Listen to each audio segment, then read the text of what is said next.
Hey, if you want to talk about supplements, keep watching. If you don't, there's the fucking door. Hey everyone, I want to talk to you about supplements, your creatine, protein powders, essential aminos, and a few others. Creatine, what is it good for? What does it do? Creatine helps with force production. And so with the more force you can produce, the more muscle you have potentially to gain. There's a lot of misinformation out there that creatine will make you look bloated. There's no evidence or research to suggest that that is the case, that it holds water in your skin, making you look wet or watery per se, or making you bloated. However, some creatines from my anecdotal experience work better than others in terms of digestibility and side effects. I've found that creatine hydrochloride is a lot better on the stomach in terms of digestion, so it won't give you bloating, won't give you stomach pains, and won't give you acne. Some people have found that creatine monohydrate will give them those things. But it's a case-by-case basis, and there's no sweeping evidence to suggest that one is better than the other. So creatine's great for if you're cutting or if you're bulking, because if you're cutting, you need to be able to, again, produce as much force as possible to hold on to the muscle that you already have. And if you're bulking, again, produce as much force as possible to create as much muscle as you can. And next one that I want to talk about is your protein powders. You want to use a blend, so a WPI, fast acting, a WPC, moderate acting, and a caseinate protein, a slower digesting protein. Reason being is because you want a trickle of energy, like you would want a low GI breakfast. You want a low GI protein as well, just for the distribution rate. I believe is going to keep you fuller for longer, which is only a good thing if you're dieting. If you're bulking, however, you'd probably want a WPI, as it's going to help you process the food a lot quicker and digest it faster, meaning you can eat more often. However, I recommend them for absolutely everybody to get their protein numbers up, because 100% of my clients and pretty much everybody that I've talked to when I was working in retail selling supplements is that nobody has enough protein in their day. So a nice 25 to 50 gram serve per day from protein powders is really going to help with recovery and all that good stuff, muscle growth, etc. Now your EAAs are an essential amino acid mix. They're usually comprised of the amino acids that you can only get from your diet, the 8 essential amino acids that you need from your diet, and then other trace aminos depending on the blend and the brand. The reason why I love EAAs, they're easily digestible, they don't make you bloated, they taste great, so you can sip on something sweet in the gym, which is always a plus. And it just gets your protein numbers up for the day. So let's say if you have a scoop that's a 10 gram scoop, you're pretty much looking at about another 8 grams of protein onto your total tally, which is always a good thing, especially if you struggle to get protein in your diet. There is a school of thought that they don't work. There is research to suggest that the efficacy isn't as great as it is marketed to be. Fair play. However, I just look at it as another way of getting more protein in, especially in a time where you're training and you need the fuel as well. It's easy to digest fuel. If I'm training, I'll mix it in with a carbohydrate source, like a fast digesting powdered carb, another supplement to give me the energy I need to keep pushing through my session. If my sessions are going over about an hour and a half, I'll chuck some carbs in there as well to keep the energy high. What you'll be looking for in your essential amino acid mix is a high leucine content. Leucine is responsible for signaling muscle protein synthesis, so that's why having a higher number is better, because we want more recovery and more muscle growth out of taking this. But I think it's neither here nor there really. I'm not looking at EAAs as your sole supplement and the best supplement for recovery. Your protein powders and stuff, just because of the sheer amount of protein, are going to be a lot better for that purpose. So pre-workouts, one of my favorite things. You should be looking at something like 250 milligrams of caffeine and above to really give you a good drive. But anything over 350 milligrams, I suggest you dial it back down. If you need anything over 350 milligrams to get you training, you should probably hop off the caffeine for a little bit and hop on something a bit lower stimulant based to get you through your sessions. I recommend taking pre-workout 2 to 3 times a week. However, that's not always the case for me. I'm usually a 5 times a week kind of guy, which is to my detriment, but I like it.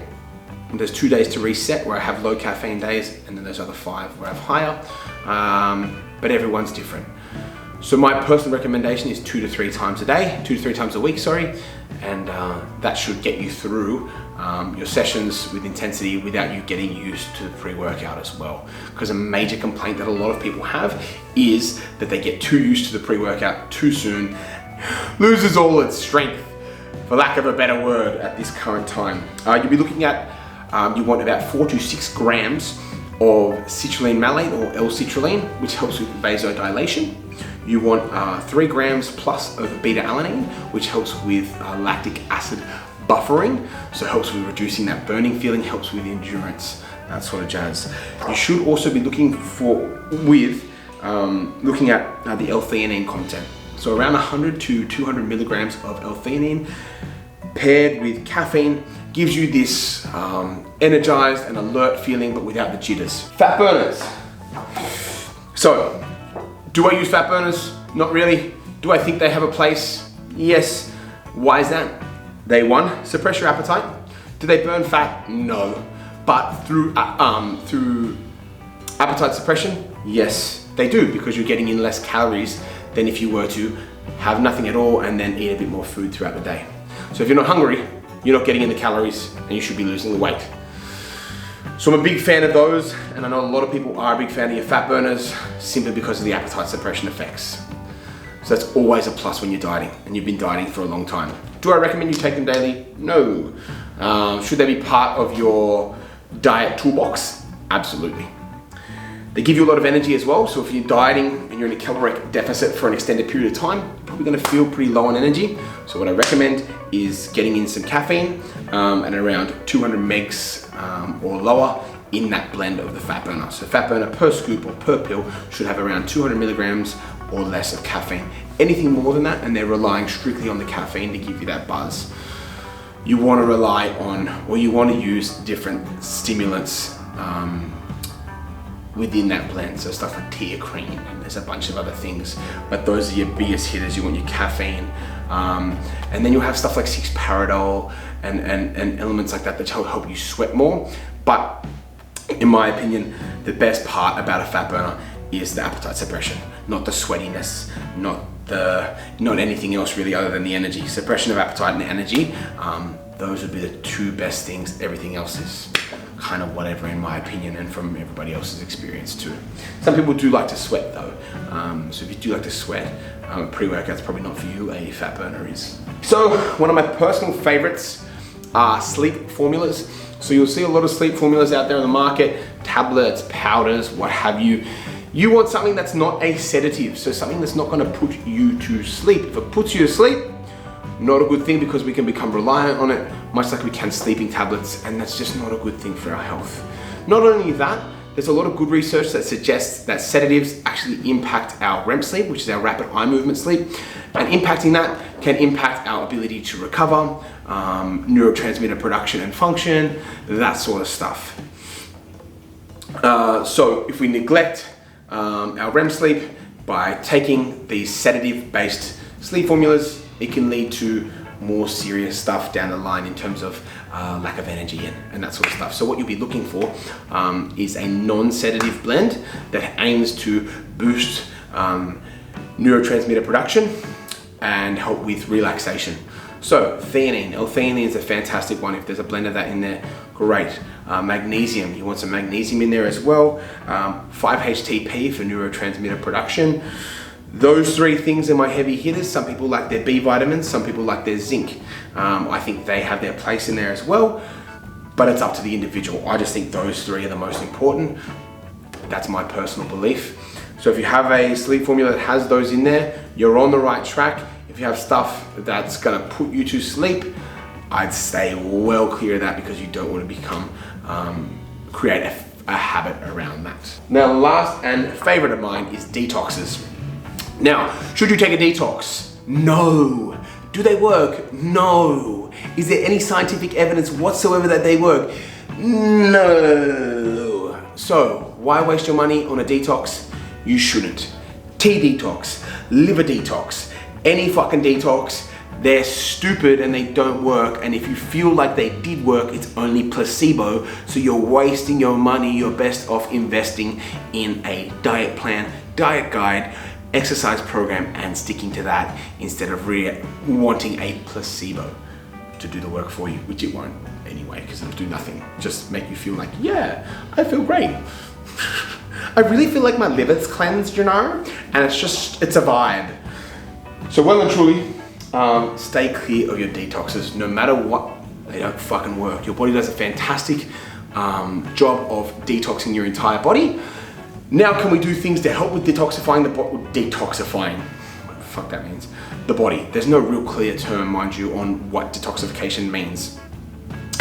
So look, from what I've seen, it means like getting rid of aluminiums and metals and stuff from our body, but we do that through sweating, through pee, a bunch of other stuff. So our body does a fantastic job of detoxifying. So should we do things that encourage a more efficient detoxification of the body? Yes. Eating greens, fruits, vegetables, lots of fiber is key for detoxifying the body and proper bodily function, and eating mostly whole foods. That'll do a fantastic job of detoxing the body. You cannot take a detox and expect it to detox your body, because it won't. There's nothing in there that shows that it'll do anything that's promised. As you see on a little supplement label, it'll have a little cross next to any of the claims, because they're not backed up by science. A fucking shit ton of them aren't. The only one pretty much that's backed by science is creatine. So that's why I recommend it. Okay guys, well this has been my little fucking rant on everything supplement. I hope that was informative. Hope you liked it. And I'll talk to you soon.